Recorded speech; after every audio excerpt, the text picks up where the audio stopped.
Class 10th maths chapter number 2 polynomials exercise 2.1 question number 1 है if alpha beta are the zeros of the polynomial. ये polynomial है।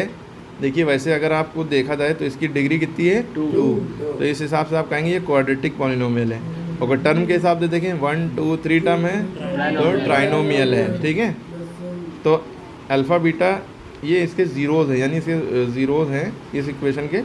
कह रहे हैं फिर अल्फ़ा प्लस बीटा की वैल्यू बताइए और 1 upon alpha plus 1 upon beta की वैल्यू बताइए। तो आपको पता है कि अल्फ़ा प्लस बीटा का फॉर्मूला होता है माइनस बी अपॉन ए। क्या होता है? अब आपने जब इक्वेशन देखी, ये इक्वेशन जो लिखी हुई है आपके सामने x square plus x plus 1 बराबर 0, तो इसमें ए क्या है? इसके पहले ए छुपा हुआ है, कुछ नहीं है तो 1 है, इसका कोएफिशिएंट 1 है। इसमें बी का है 1 है। एक्स स्क्वायर के बगल में ए होता है ना, एक्स के बगल में बी होता है और ये सी होता है। ठीक है, और हमारा फॉर्मूला अल्फ़ा प्लस बीटा का क्या है? माइनस बी अपॉन ए। क्या होता है? हमने पीछे बताया था अल्फ़ा प्लस बीटा का फॉर्मूला होता है माइनस बी अपॉन ए। अब माइनस लगाया फॉर्मूले का, बी की वैल्यू बताइए क्या है? देखो 1 है, एक्स के बगल में जो लगा होता है वो कुछ नहीं लगा तो 1। ए की वैल्यू क्या है? 1। तो माइनस 1 अपॉन 1 क्या आ जाएगा? -1 ही आएगा, नीचे वाला 1 नहीं लिखते। ठीक है, यानी कि हमने समझा कि अल्फ़ा प्लस बीटा की वैल्यू क्या है? -1।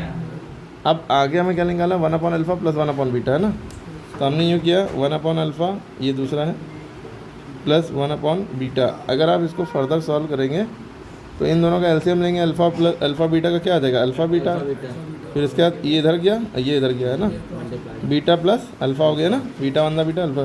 अच्छा, अल्फ़ा प्लस बीटा लिखो चाहे बीटा प्लस अल्फ़ा लिखो, चाहे अल्फ़ा प्लस बीटा लिखो चाहे बीटा प्लस अल्फ़ा लिखो, है ना, बात तो एक ही है। तो अल्फ़ा प्लस बीटा की वैल्यू देखिए हमने यहाँ निकाली ली थी -1, तो यहाँ पर हमने -1 लिखी। अरे 2 + 3 लिखो, 3 + 2 लिखो, आंसर तो 5 ही आएगा। तो बीटा प्लस अल्फ़ा की वैल्यू -1 होगी। अल्फ़ा बीटा का फॉर्मूला होता है, आप अलग से, हाँ अलग से चाहे आप फॉर्मूला लिख लिए, अल्फ़ा इंटू बीटा का फॉर्मूला होता है C अपॉन A। जैसे अल्फ़ा प्लस बीटा का फॉर्मूला था माइनस बी अपॉन ए, अल्फ़ा इंटू बीटा का फॉर्मूला होता है C अपॉन ए। अब C की वैल्यू क्या है? इसमें C की वैल्यू ये 1 है और A की वैल्यू क्या है? 1, यानी कि C की वैल्यू 1, A की वैल्यू 1, तो कुल मिला के सॉल्व होकर 1 आया। तो अल्फ़ा इंटू बीटा यानी अल्फ़ा बीटा की वैल्यू आ गई 1। हम कहाँ रख देंगे?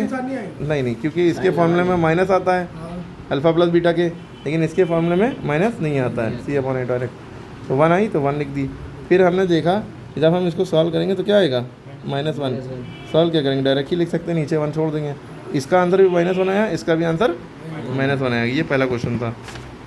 ठीक है, उसके बाद नेक्स्ट क्वेश्चन सेम ऐसे ही होगा। इसका आंसर आप कमेंट में बताइए कि अल्फ़ा इंटू बीटा यानी C अपॉन ए 7 अपॉन 4 हो गया, और 1 upon alpha plus 1 upon beta को आप ऐसे ही सॉल्व करेंगे। ये पहले डिनोमिनेटर का एलसीएम लेंगे, फिर इसको इधर, यानी कि इसमें अल्फ़ा प्लस बीटा आप निकाल के ऊपर रखेंगे, अल्फ़ा बीटा की वैल्यू नीचे रखेंगे।